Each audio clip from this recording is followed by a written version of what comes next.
The most famous trick in Reservoir Dogs, a heist crew so anonymous the robbers never see each other's faces, was already on screen in 1952. And the movie that pulled it off first is completely free to watch today, because somebody forgot to file one piece of paper. The film is Kansas City Confidential, a hard-edged 1952 crime picture directed by Phil Carlson and released by United Artists.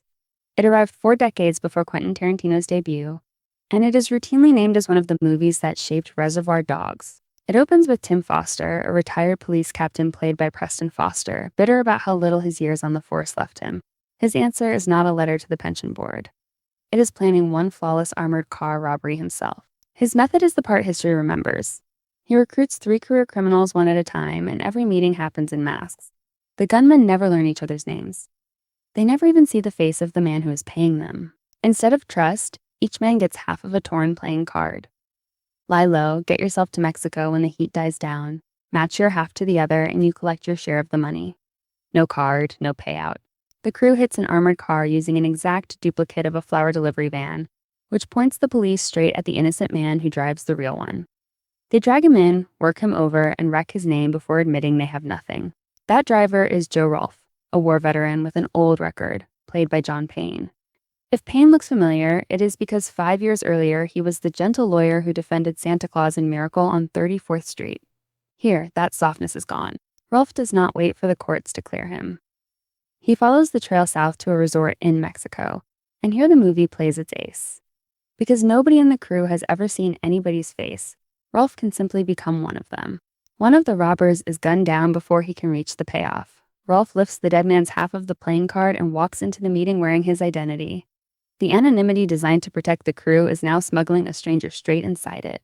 The gunmen waiting for him became legends later. Lee Van Cleef, the future villain of the good, the bad, and the ugly, alongside wild-eyed Jack Elam and the decorated combat veteran Neville Brand, all glowering on screen years before fame found them. Then comes the twist. Foster, the mastermind, never planned to keep the money. He engineered the entire robbery so he could catch the robbers himself, hand them over, and walk away with the reward as the brilliant retired cop who cracked the case. Watch it next to Reservoir Dogs and the DNA is obvious. Strangers hired for a single job, forbidden from knowing each other, and a plan that unravels because an outsider is inside the crew. Tarantino has pointed to this film when discussing the roots of his debut. So why is it free? Under the old American copyright law, a film got 28 years of protection and then required a renewal filing. When Kansas City Confidential's term ran out around 1980, nobody filed. The film dropped straight into the public domain. That conceptual slip became a gift. With no owner left to charge fees, the film spent decades circulating on late-night television and bargain videotapes, easy for any curious film fan to stumble into. The forgotten heist noir kept quietly recruiting new admirers. Today, the full film sits on the Internet Archive, sharp, brutal, and free, with its fingerprints on one of the most celebrated debut films in movie history. The vault is full of stories like this one.